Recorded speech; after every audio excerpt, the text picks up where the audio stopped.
அனைத்து தமிழ் மக்களுக்கும் கணேஷின் பணிவான வணக்கம். இந்த வீடியோவில் எதை பற்றி டிஸ்கஸ் பண்ண போறோம் அப்படின்னா, இந்த வார பங்கு சந்தைகள் எப்படி இருந்தது, அது மட்டும் இல்லாமல் கம்மிங் வீக் ஜூலை மந்தோட last week NSE BSE MCX எப்படி இருக்க போகுது, அதுக்கான வீக்லி சப்போர்ட் அண்ட் ரெசிஸ்டன்ஸை பற்றி இந்த வீடியோவில் நாம் டிஸ்கஸ் பண்ணோம். ஓகேங்களா? இந்த வாரம் நிஃப்டி எப்படிங்க இருந்தது அப்படின்னா, ஒரு செல்லிங் ப்ரெஷர் தான். அதாவது 24,190 ஓப்பன் ஆனது, நமக்கு 23,606 ஒரு 400 பாயிண்ட்ஸ் பக்கம் டவுன் ஆயிருக்கு அப்படிங்கிற மாதிரி சொல்லலாம். இதுக்கு மெயின் ரீசன் ஹைவேட்டேஜ் ஸ்டாக்ஸ். ஸோ எப்போவுமே ஹைவேட்டேஜ் ஸ்டாக்ஸ் பெரிய அளவில் நமக்கு இறங்குறப்ப ஆட்டோமேட்டிக்காக பங்கு சந்தைகள் இறங்க ஆரம்பிச்சிடும். இதில் முக்கியமாக சொல்லணும் அப்படின்னா HDFC bank, Reliance, ICICI bank, Axis, Kotaks, இந்த மாதிரி பேங்கிங் அண்ட் ஃபினான்ஸ் செக்டாரோட ஸ்டாக்ஸ் எதிர்பார்த்த மாதிரி பர்ஃபார்மன்ஸ் கொடுக்கல. குவார்ட்டர்லி ரிசல்ட்ஸ் தான் காரணம் அப்படிங்கிற மாதிரி சொல்லலாம். ஸோ குவார்ட்டர்லி ரிசல்ட்ஸ் இருந்தது, இயர் ஆன் இயர் க்ரோத் நல்லா தான் இருந்தது. பட் அதை விட கொஞ்சம் டீப்பாக போகிறப்ப இந்த என்ஐஎம் அப்படிங்கிற ஒரு இன்ட்ரெஸ்ட் ரேட்டுன்னு சொல்லுவாங்க. ஸோ அது எதிர்பார்த்த மாதிரி இல்லைன்னு சொல்லி இதில் பணத்தை வேகமாக வெளியே எடுக்க ஆரம்பிச்சிருக்காங்க. ஓகேங்களா? சரி, இப்போ கம்மிங் வீக் எப்படிங்க இருக்கும்? ஏன்னா நிறைய ஒரு செல் சைடு பிரேக் அவுட் நடந்துட்டு இருக்கு. அது மட்டும் இல்லாமல் வார் ஒரு 14வது நாள் 15வது நாள் தொடர்ந்து நமக்கு போயிட்டே தான் இருக்கு. ஸோ இந்த செல்லிங் கண்டினியூஷன் ஆகுமா அப்படின்னு பார்க்கறதுக்கு முன்னாடி நாம ஒரு சில நியூஸ் அண்ட் டேட்டாஸை பார்த்துட்டு வந்துட்டோம் அப்படின்னா நமக்கு கொஞ்சம் கிளியர் ஐடியா கிடைக்கும். அதுக்கப்புறம் நம்ம weekly support and resistance pattern break out பற்றியெல்லாம் நாம் டிஸ்கஸ் பண்ணலாம். ஓகேங்களா? First news fed rate cut எப்படி இருக்கும்? ஏன்னா இந்த வாரம் நமக்கு ஃபெட் ரேட் கட் இருக்கு 28-29, அதாவது ஜூலை 28-29ல last Fed rate cut unchanged தான் கொடுத்துருந்தாங்க. ஓகேங்களா? சரி, இந்த தடவை அன்சேஞ்சு கொடுப்பாங்களா, இல்லை இன்ட்ரெஸ்ட் ரேட் கட்டை ஏற்றுவாங்களா, இல்லைன்னா குறைச்சிருவாங்களா அப்படிங்கிற ஒரு கொஸ்டின் மார்க் இருக்கு. இது இந்த தடவையும் பார்த்தீங்க அப்படின்னா ஒரு அன்சேஞ்சு வரதுக்கான ஒரு பாசிபிலிட்டிஸ் தான் இருக்கு. அதுக்கு என்ன காரணங்கிறது தான் நாம் இப்போ பார்க்க போறோம். அதாவது அமெரிக்கா பத்திர சந்தை வீழ்ச்சி, அதாவது அமெரிக்காவோட பாண்டு மார்க்கெட் கிராஷ் ஆயிருக்கு அப்படிங்கிற மாதிரி சொல்லலாம். எதனாலங்க அப்படின்னா, இப்போ பாண்ட்ஸ் விலை குறைஞ்சது அப்படின்னா இன்ட்ரெஸ்ட் ரேட் அதிகமாக கொடுத்துருக்குறாங்க அப்படின்னு அர்த்தம். ஓகேங்களா? சரி, இந்த இன்ட்ரெஸ்ட் ரேட் அதிகமாகிறதுனால என்ன ஆகும் அப்படின்னா, அதாவது ஹோம் லோன், அதாவது ஹோம் லோன் இன்ட்ரெஸ்ட் ரேட் அதிகமாகிறதுக்கான சான்சஸ் இருக்கு. ஸோ இஎம்ஐ இன்க்ரீஸ் ஆகலாம். ஸோ அது மட்டும் இல்லாமல் கடன் செலவு உயர்வு, அப்புறம் பங்கு சந்தை அழுத்தம், அது மட்டும் இல்லாமல் இந்தியாவோட பங்கு சந்தைக்கும் பாதிப்பு ஏற்படுறதுக்கான சான்சஸ் இருக்கு. ஓகேங்களா? இப்போ பாண்டுனா தெரியும், கவர்மெண்ட்டுக்கு பணம் தேவைப்படுது அப்படின்னா பாண்டை ரிலீஸ் பண்ணுவாங்க. ஸோ அதை பீப்புள்ஸ் வாங்கினாங்க அப்படின்னா கவர்மெண்ட் ஒரு இன்ட்ரெஸ்ட் ரேட் போட்டு கொடுப்பாங்க. ஓகேங்களா? அந்த இன்ட்ரெஸ்ட் ரேட் இப்போ இன்க்ரீஸ் ஆயிருக்கு. ஸோ இந்த மாதிரி இன்க்ரீஸ் ஆகிறதுனால என்ன ஆகும்னா, இப்போ பேங்கை கொண்டு போய், இப்போ பேங்க்ல இருக்கிற அமௌண்ட்டை கொண்டு போய் கவர்மெண்ட்டை கொடுத்து நம்ம பாண்டு வாங்குறோம்னு வச்சுக்கோங்களேன். ஸோ அவங்க ஒரு இன்ட்ரெஸ்ட் ரேட்டு போட்டு கொடுப்பாங்க. இப்போ 4% இன்ட்ரெஸ்ட் ரேட்டு போட்டு கொடுத்தாங்க அப்படின்னா, ஸோ அவங்க கடன் கொடுக்குறப்ப 4.5% வெளியே கொடுப்பாங்க. இப்போ இவங்களே ஒரு 6% கொடுக்குறாங்கன்னு வச்சுக்கோங்களேன். அப்போ அவங்க கொடுக்குறப்ப 7%, அப்போ 1% இன்க்ரீஸ் பண்ணுவாங்க. ஸோ இந்த மாதிரி இன்க்ரீஸ் பண்ணுறதுனால கண்டிப்பாக இஎம்ஐ அதிகரிக்கும். அப்புறம் ஹவுஸ் லோன், இதெல்லாம் இந்த பிரச்சனைகள் எல்லாம் வரதுக்கான சான்சஸ் இருக்கு. இன்னொரு பக்கம் பார்த்தோம் அப்படின்னா எஃப்ஐஎஸ், அதாவது வெளிநாட்டு முதலீட்டாளர்கள், இந்த மாதிரி ஒரு கவர்மெண்ட் பாண்டுக்கு இன்ட்ரெஸ்ட் ரேட் அதிகப்படுத்திட்டாங்க அப்படின்னா அதில் கொண்டு போய் தான் முதலீடு பண்ண பார்ப்பாங்க. ஓகேங்களா? நான் ஆல்ரெடி சொல்லியிருக்கேன், வெளிநாட்டு முதலீட்டாளர்கள் எங்கேருந்து வேணா, அதாவது எந்த ஸ்டாக் எக்ஸ்சேஞ்சில் அவங்களுக்கு பெனிஃபிட் இருக்கோ, எதில் முதலீடு பண்ணால் பெனிஃபிட் இருக்கோ அந்த இடத்துல வேகமாகவும் முதலீடு பண்ணுவாங்க. அதே சமயம் இந்த ஸ்டாக் எக்ஸ்சேஞ்ச் இப்போதைக்கு நமக்கு தேவை இல்லை அப்படின்னு முடிவு பண்ணிட்டாங்க அப்படின்னா கண்ணா பின்னான்னு வித்துட்டு வெளியே வந்துடும். ஓகேங்களா? ஸோ அதனால தான் நமக்கு அதிகபட்சமாக இந்த மாதிரி கிராஷ் எல்லாம் நடக்கிறதுக்கு சான்சஸ் இருக்கு. சரி, இப்போ இவங்க பாண்ட் ஈல்டு அப்படின்னு சொல்லுவாங்க. ஸோ இதோட ரேட் அதிகமாக கொடுக்கறதுனால என்ன ஆகும்னா எஃப்ஐஎஸோட கவனம் எல்லாம் இதுல போகிறதுக்கான சான்சஸ் இருக்கு. சரிங்க, அப்போ பணத்தை என்னங்க பண்ணுவாங்கன்னா மற்ற ஸ்டாக் எக்ஸ்சேஞ்சில இருந்து எடுத்து இதுல இன்வெஸ்ட்மெண்ட் பண்றதுக்கான வாய்ப்புகள் இருக்கு. ஸோ இது இந்தியாவுக்கு கொஞ்சம் ஒரு என்ன சொல்றது அப்படின்னா ஒரு பிரச்சனை அப்படிங்கிற மாதிரி சொல்லலாம். ஒரு பேங்கிங் அண்ட் ஃபினான்ஸ் செக்டாருக்கு ஒரு பிரச்சனை அப்படிங்கிற மாதிரி சொல்லலாம். ஸோ அதனால ஃபெட் ரேட் கட்டும் பார்த்தீங்க அப்படின்னா ஒரு இன்ஃப்ளேஷன் காரணமா, ஒரு பணவீக்கம் காரணமாகவும் சரி, இந்த ஈல்டு இன்ட்ரெஸ்ட் ரேட்டை இன்க்ரீஸ் பண்ணியிருக்காங்க. இந்த ரெண்டு பிரச்சனைனாலும் ஒரு ஏற்றம், அதாவது என்ன பண்றது அப்படின்னா ஃபெட் ரேட்டை வந்து இன்க்ரீஸ் பண்ணணும் டிக்ரீஸ் பண்ணுறதும் எது பண்ணாலுமே வந்து ஒரு பிரச்சனை தான் அப்படிங்கிற ஒரு கொஸ்டின் மார்க்ல தான் ஃபெட் வந்து இருக்கு. ஓகேங்களா? ஸோ அதனால கண்டிப்பாக வந்து ஒரு அன்சேஞ்சு வரதுக்கான சான்சஸ் வந்து தான் ரொம்பவே அதிகம் இந்த ஒரு ரீசன்னால. சரி, ஸோ இதனால நமக்கு வந்து எந்த செக்டார் வந்து அடிபடும் அப்படின்னா தெரிஞ்சது தான் பேங்கிங் அண்ட் ஃபினான்ஸ் செக்டார் மறுபடியும் வந்து செல்லிங் ப்ரெஷர் கொடுக்கறதுக்கான ஒரு பாசிபிலிட்டி இருக்கு டியூஸ்டே இந்த வெனஸ்டே டைம்ல. ஸோ செல்லிங் ப்ரெஷர் கொடுக்கலன்னா கூட கொஞ்சம் வாலட்டிலிட்டி கூட ரொம்பவே அதிகமாக வந்து இருக்கும். மேக்ஸிமம் செல்லிங் ப்ரெஷர் தான் கொடுக்கும், இல்லை அப்படின்னா கூட கொஞ்சம் வாலட்டிலிட்டி வந்து அதிகமாக தான் இருக்கும். ரேட் கட் பண்ணுவாங்களா அப்படின்னு கேட்டிங்க அப்படின்னா ரேட் கட் பண்ணாங்க அப்படின்னா கண்டிப்பாக பேங்க் நிஃப்டி ஃபின் நிஃப்டி வந்து ஒரு பாசிட்டிவ் நியூஸ் தான் வந்துடும். பட் இப்போ இருக்கிற இந்த அமெரிக்கா பத்திர சந்தை வீழ்ச்சி அப்படிங்கிற இந்த ஒரு காரணத்துக்காக ரேட் கட் பண்றதுக்கான சான்சஸ்ங்கிறது ரொம்ப ரொம்ப கம்மி. ஓகேங்களா? நெக்ஸ்ட் வந்து வார். இப்போ வார் வந்து 14வது நாள் 15 நாள் வந்து போயிட்டு இருக்கு. உண்மையிலேயே இந்த வார் என்னதான் ஆகுது அப்படின்னா சீஸ்ஃபயர் வந்து இவர் தான் சொல்லிட்டு இருக்கிறாரு, ட்ரம்ப் தான் சொல்லிட்டு இருக்கிறாரு, சீஸ்ஃபயர் நாங்கள் வந்து பேச போறோம், அதாவது போர் நிறுத்தத்தை பத்தி பேச போறோம் அப்படிங்கிறாங்க. பட் ஈரான் வந்து கண்டுக்கிற மாதிரி தெரியல. ஓகேங்களா? ஸோ அது மட்டும் இல்லாமல் இப்போ ஒரு 2 நாளைக்கு முன்னாடி ஹவுத்தி தாக்குதல் வந்து நடந்திருந்தது. அதில் வந்து 2 ஆயில் டேங்கரை வந்து ஃபுல்லாக வந்து டேமேஜ் பண்ணியிருந்தாங்க. க்ரூட் ஆயில் வந்து நமக்கு வந்து மேலே வந்தது, இது தெரிஞ்ச விஷயம்தான். அப்படி இருந்துமே கூட மறுபடியுமே வந்து கப்பல்கள் அந்த வழியாக வந்து சாதாரணமாக போயிட்டு வந்துட்டு இருக்கு அப்படிங்கிற மாதிரி சொல்கிறாங்க. பட் எதனால் அப்படின்னா இப்போ அந்த வழியாக வர்றப்ப டிரான்ஸ்போர்ட்டேஷன் சார்ஜ் வந்து குறைஞ்சிடும். இதே சுற்றிட்டு போனால் எந்த வழியாக போனால் அப்படின்னா கேப் ஆஃப் குட் ஹோப் அப்படிங்கிற ஒரு வழியாக வந்து இந்த கப்பல்கள் வந்து போகலாம். ஆனால் அந்த சைடு போனாங்க அப்படின்னா டிரான்ஸ்போர்ட் சார்ஜ் வந்து அதிகமாக இருக்கும். அதுக்கு பேசாமல் ஏதோ ஒரு பிரச்சனையா சின்ன சின்ன பிரச்சனையை அட்ஜஸ்ட் பண்ணிட்டு போயிடலாம், இதே வழியில போகலாம் அப்படின்னு சொல்லிட்டு ஸோ எப்பவும் போல கப்பல்கள் வந்து தாக்குதல் நடந்துட்டு இருந்தாலுமே சாதாரணமாக வந்துட்டு இருக்கு அப்படிங்கிற ஒரு நியூஸ் வந்து கொடுத்துருக்காங்க. ஸோ இது வந்து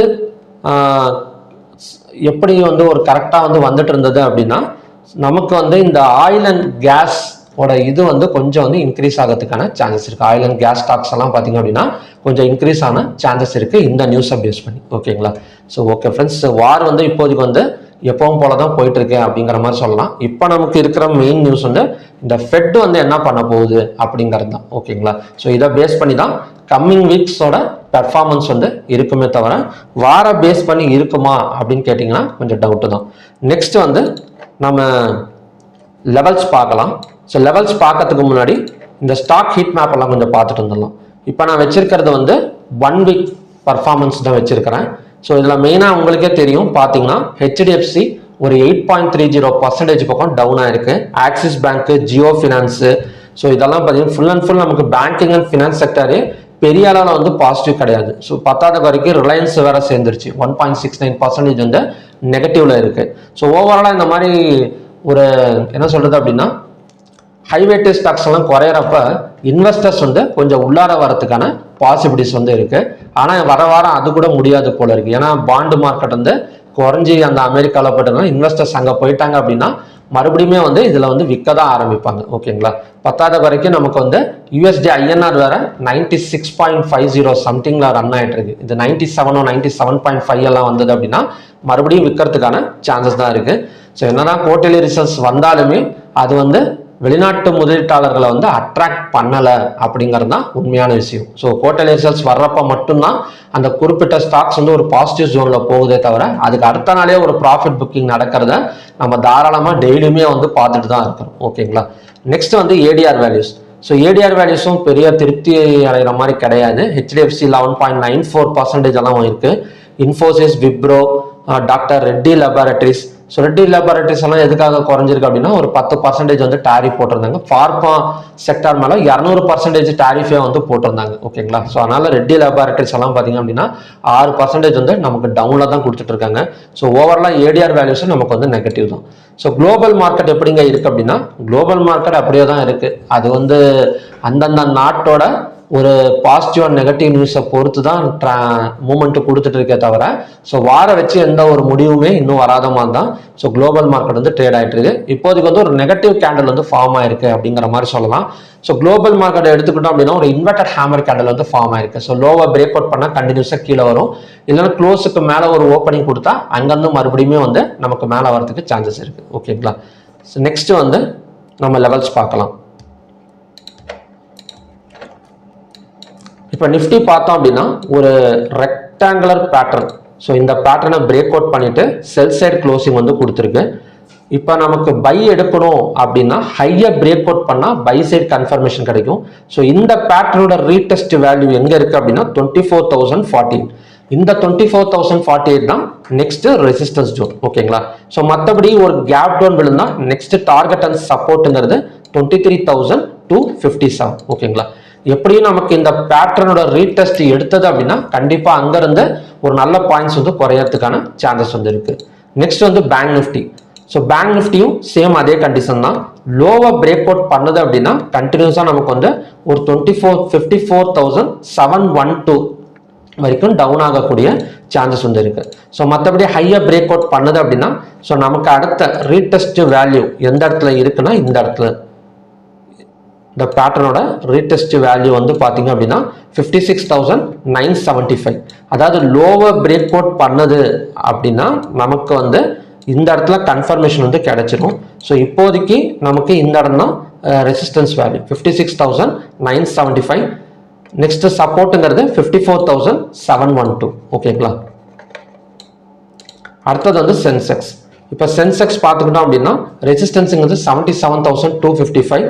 பை சைட் பிரேக் அவுட்டுங்கிறது 76,255. லோவர் பிரேக் அவுட் பண்ணது அப்படின்னா செல் சைட் கன்ஃபர்மேஷன் வந்து கிடைச்சிரும். ஸோ அந்த வேல்யூ வந்து நெக்ஸ்ட் டார்கெட் அண்ட் சப்போர்ட் வந்து 74,440. அடுத்தது வந்து க்ரூட் ஆயில் பார்க்கலாம். ஸோ க்ரூட் ஆயில் பார்க்கறதுக்கு முன்னாடி யூஎஸ்டி ஐஎன்ஆர் பார்த்துலாம்.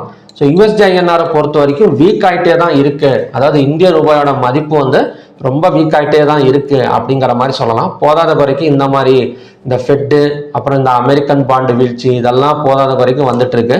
ஸோ கண்டிப்பாக வந்து ஒரு 97.5 எல்லாம் போனது அப்படின்னா கொஞ்சம் கிராஷ் வந்து நம்ம வந்து எதிர்பார்க்கலாம் நிஃப்டி அண்ட் பேங்க் நிஃப்டியை பொறுத்த வரைக்கும். நெக்ஸ்ட் வந்து இந்தியா விக்ஸ் வந்து ஒரு நியூட்ரல் தாங்க. பெரிய அளவில் லாஸ்ட் வீக்கும் இந்த வீக்கும் பார்த்தீங்க அப்படின்னா எந்த ஒரு சேஞ்சுமே கிடையாது. ஒரு 14.03 ஒரு நியூட்ரல் கண்டிஷன் தான் இருக்கு. ஓகேங்களா? நெக்ஸ்ட் வந்து க்ரூட் ஆயில் பார்க்கலாம். இப்போ க்ரூட் ஆயில் நமக்கு வந்து ஒரு டபுள் டாப் ரெசிஸ்டன்ஸ் வந்து இந்த இடத்துல எடுத்திருக்கு அப்படிங்கிற மாதிரி சொல்லலாம். இது ஆக்சுவலி பார்த்தீங்க அப்படின்னா ஒரு ரவுண்ட் பாட்டம் பேட்டர்ன் தான். இந்த round bottom pattern break out வந்து மேலே கொடுத்துருக்கு. மறுபடியும் ஒரு பை சைட் கன்ஃபர்மேஷன் கொடுக்கணும் அப்படின்னா இந்த 9,285க்கு மேலே ஒரு 1 டே கேண்டிலோ இல்லைன்னா ஒரு 1 hour கேண்டிலோ ஃபார்ம் ஆனது அப்படின்னா பை சைடு அப்படியே கண்டினியூ ஆகிறதுக்கு சான்சஸ் இருக்கு. ஓகேங்களா? ஸோ மற்றபடி லோவர் பிரேக் அவுட் ஆனால் மட்டும் 7,422 வரைக்கும் வந்துட்டு இந்த இடத்துல சப்போர்ட் எடுக்கிறதுக்கு சான்சஸ் இருக்கு. ஸோ மேக்ஸிமம் நான் வந்து பை சைட் பிரேக் அவுட் வந்து எதிர்பார்க்குறேன் க்ரூட் ஆயிலை பொறுத்த வரைக்கும். ஏன்னா நம்ம Nifty and bank Nifty Sensex எல்லாம் பார்த்தீங்க அப்படின்னா ஒரு செல்லிங் ப்ரெஷரில் இருக்கிறனால இப்போ இருக்கிற பிரச்சனையில க்ரூட் ஆயில் மறுபடியும் 9,285 பிரேக் அவுட் பண்ணால் ஒரு 10,000 ரீச் ஆகக்கூடிய சான்சஸ் வந்து இருக்கு. ஸோ க்ரூட் ஆயிலோட ஹையஸ்ட் ப்ரைஸ் எவ்வளோ போயிருக்கு அப்படின்னா ஒரு 10,985 வரைக்கும் நமக்கு வந்து ஆல் டைம் ஹை 10,990 M6ல. அடுத்தது வந்து நேச்சுரல் கேஸ். இப்போ நேச்சுரல் கேஸ் பார்த்தோம் அப்படின்னா ஒரு பேரலல் சேனல் தாங்க லாஸ்ட் வீக்குக்கு இந்த தடவையும். நெக்ஸ்ட் சப்போர்ட்டுங்கிறது 273.5. நெக்ஸ்ட் ரெசிஸ்டன்ஸுங்கிறது 286.7. ஸோ இந்த இடத்தையும் பிரேக் அவுட் பண்ணாதான் ஒரு செல்லிங் கன்ஃபர்மேஷன் வந்து நமக்கு வந்து கிடைக்கும். அதாவது இந்த லோ 13th ஜூலையோட லோ வந்து 273.2. ஸோ இதையும் பிரேக் அவுட் பண்ணாதான் நமக்கு வந்து ஒரு செல்லிங் கன்ஃபர்மேஷன் கிடைக்குமே தவிர ஸோ அது வரைக்கும் ஒரு பேரலல் சேனலில் போயிட்டு வரதுக்கு சான்சஸ் இருக்கு. ஸோ கோல்டு அண்ட் சில்வரை பொறுத்த வரைக்கும் இந்த பேட்டர்ன் வந்து கிரியேட் ஆயிருக்கு அப்படிங்கிற மாதிரி சொல்லலாம். அதாவது ஒரு ட்ரெண்ட் லைன் பிரேக் அவுட். ஓகேங்களா? இந்த இடம் பார்த்தீங்கன்னா தெரியும் ஒரு trend line break out. So already இந்த ட்ரெண்ட் லைன் பிரேக் அவுட் எடுத்து நமக்கு வந்து ஒரு $50 பக்கம் மேலே வந்திருக்கு. ஸோ இந்த டாரிஃப் பிரச்சனை எல்லாம் நமக்கு இருக்கிறதுனால கோல்டை தான் பார்த்தீங்க அப்படின்னா ஒரு சேஃப்டியான அசட்டாக வந்து இப்போதைக்கு வந்து இன்வெஸ்டர்ஸ் வந்து பார்ப்பாங்க. ஓகேங்களா? எப்போல்லாம் டாரிஃப்ங்கிற பேர் அடிப்படுதோ அந்த டைமில் கண்டிப்பாக வந்து கோல்டு இன்க்ரீஸ் ஆகக்கூடிய சான்சஸ் இருக்குது. அது மட்டும் இல்லாமல் ட்ரெண்ட் லைன் பிரேக் அவுட்டும் நடந்திருக்கு. ஸோ மேபி இந்த வாரம் ஒரு $4,205 வரைக்கும் ரீச் ஆகக்கூடிய சான்சஸ் வந்து இருக்குது. இப்போ எம்செக்ஸ் பார்த்தோன்னு வச்சுக்கோங்களேன். இப்போ எம்செக்ஸ் கோல்டான நெக்ஸ்ட் டார்கெட்டுங்கிறது 1,48,109. ஸோ இதுதான் நெக்ஸ்ட் ரெசிஸ்டன்ஸும் கூட. சப்போர்ட் வந்து 1,39,806. சில்வரும் அதே மாதிரி தாங்க. சில்வரும் பார்த்தீங்க அப்படின்னா ஒரு ட்ரெண்ட் லைன் பிரேக் அவுட் வந்து நடந்திருக்கு. ஸோ நெக்ஸ்ட் டார்கெட் எடுத்துக்கிட்டோம் அப்படின்னா 2,59,809. ஒரு 30,000 பாயிண்ட்ஸ் வந்துருமா அப்படின்னு கேட்டிங்கன்னா வாய்ப்புகள் இருக்கு. ஏன்னா ட்ரெண்ட் லைன் பிரேக் அவுட் வந்து நடந்தது அப்படின்னா கண்டிப்பாக கொஞ்சம் இன்க்ரீஸ் ஆகக்கூடிய சான்சஸ் இருக்கு. பார்க்கலாம். ஸோ நான் எக்ஸ்பெக்ட் மேக்ஸிமம் ஒரு 10,000 to 20,000 பாயிண்ட்ஸ் கூட ரீச் ஆகலாம். நெக்ஸ்ட் சப்போர்ட்டுங்கிறது 2,13,741. நெக்ஸ்ட் வந்து காப்பர். ஸோ காப்பரோட buy side break out point மட்டும் பார்த்துக்கலாம். 1,346. நெக்ஸ்ட் ரெசிஸ்டன்ஸுங்கிறது 1,386. சப்போர்ட்டுங்கிறது 1000 to 84.45. ஓகேங்களா? இப்போ இன்ட்ராடேல வந்து ஒரு சப்போர்ட் டச் பண்ணால் 2 15 minutes candle green colour candle form ஆனால் அந்த இடத்துல ஒரு பை சைடு கன்ஃபர்மேஷன் கிடைக்கும் அப்படிங்கிற மாதிரி தான் நம்ம டெய்லியுமே வந்து பார்த்துட்டு இருப்போம். சரி, இப்போ ஒன் டே வச்சு நம்ம லெவல் சொல்கிறோம். ஸோ இதை எப்படிங்க நம்ம வந்து இது பண்ணுறது அப்படின்னா, ஸோ குறைஞ்சது ஏன்னா இண்டிகேட்டர்ஸ் நீங்கள் யூஸ் பண்ணிக்கிட்டீங்க அப்படின்னா பிரச்சனை கிடையாது. இப்போ ஏதாவது ஒரு சூப்பர் ட்ரெண்ட் இண்டிகேட்டரோ இல்லைனா ஒரு மூவிங் ஆவரேஜ் இண்டிகேட்டர்லாம் வச்சுருந்தீங்கன்னு வச்சுக்கோங்களேன். ஸோ அந்த சப்போர்ட்டை டச் பண்ணிவிட்டு ஒரு மூவிங் ஆவரேஜ் வந்து க்ளோசிங் கொடுக்குறப்ப அந்த இடத்துல வந்து பையிங் கன்ஃபர்மேஷன் கொடுக்கலாம். இல்லைனா ஒரு சூப்பர் ட்ரெண்ட் சிக்னல் ஒரு 1 hour 30 minutes கொடுக்குறப்ப பையிங் கன்ஃபர்மேஷன் கொடுக்கலாம். பட் ஒரு கேண்டில்ஸ் வச்சு பார்க்குறப்ப ஜஸ்ட் ஒரு 1 hour கேண்டில் ஆச்சு பாருங்க. 1 hour ஆச்சு இப்போ நமக்கு வந்து கொஞ்சம் க்ரீனில் இருக்கணும். இப்போ சப்போர்ட்டை டச் பண்ணிட்டா ஒரு மணி நேரம் ஆச்சு பையர்ஸ் உள்ளார இருந்தாங்க அப்படின்னா தான் அந்த இடத்துல வந்து ஒரு பையிங் கன்ஃபர்மேஷன் வந்து கிடைக்கும். அதே மாதிரி ஒரு ரெசிஸ்டன்ஸை டச் பண்ணுது அப்படின்னா ஒரு 1 hour ஆச்சு அந்த இடத்துல ஒரு ரெட் கலர் கேண்டில் வந்து ஃபார்ம் ஆகணும். ஓகேங்களா? ஆக்சுவலி அந்த ஒரு 1 hour candle red colour candle form ஆகிற வரைக்கும் வெயிட் பண்ணிட்டு அந்த இடத்துல ஒரு செல் சைடு கன்ஃபர்மேஷன் வந்து கொடுக்கலாம். ஸோ இப்படி தான் வந்து நம்ம வந்து buy and sell side confirmation வந்து கொடுத்துட்டு தான் அதுக்கப்புறம் வந்து சப்போர்ட் அண்ட் ரெசிஸ்டன்ஸ் வந்து ஒர்க் ஆகுமா இல்லையா அப்படிங்கிறத நாம் வந்து தெரிஞ்சுக்கலாம். இன்னும் உங்களுக்கு வந்து தெரியணும் அப்படின்னா ஓப்பன் இன்ட்ரெஸ்ட் டேட்டா வந்து உங்களுக்கு கரெக்டாக பார்க்க தெரிஞ்சது அப்படின்னா ஸோ அந்த சப்போர்ட் ஒர்க் ஆகுமா இல்லையா அப்படிங்கிறத ஈஸியாக வந்து நம்ம வந்து ஃபைண்ட் அவுட் பண்ணிக்கலாம். ஓகேங்களா? ஸோ ஓகே ஃப்ரெண்ட்ஸ், இதுதான் பார்த்தீங்க அப்படின்னா கம்மிங் வீக்குக்கான weekly support and resistance levels and pattern break outs. ஓகேங்களா? ஸோ இந்த வீடியோ உங்களுக்கு வந்து பிடிச்சிருக்குன்னு நினைக்கிறேன். மறக்காமல் ஷேர் பண்ணுங்கள், கமெண்ட் பண்ணுங்கள், சப்ஸ்கிரைப் பண்ணுங்கள். மறுபடியுமே பார்த்தீங்க அப்படின்னா இன்னொரு நல்ல ப்ரிடிக்ஷன் வீடியோட நான் உங்களை மீட் பண்ணுறேன். என்னோட ஆன்லைன் கிளாஸ் லிங்க் வந்து வீடியோ டிஸ்கிரிப்ஷனில் கொடுத்துருக்கேன். ஸோ அதை வந்து கிளிக் பண்ணி ஸோ நெக்ஸ்ட் கிளாஸ் எப்போங்கிறது தெரிஞ்சுக்கிட்டு அதுக்கான டீட்டெயில்ஸ் கேட்டு தெரிஞ்சுக்கோங்க இன்ட்ரெஸ்ட் இருக்கிறவங்க. ஓகே ஃப்ரெண்ட்ஸ், மறுபடியுமே பார்க்கலாம். Thank you very much.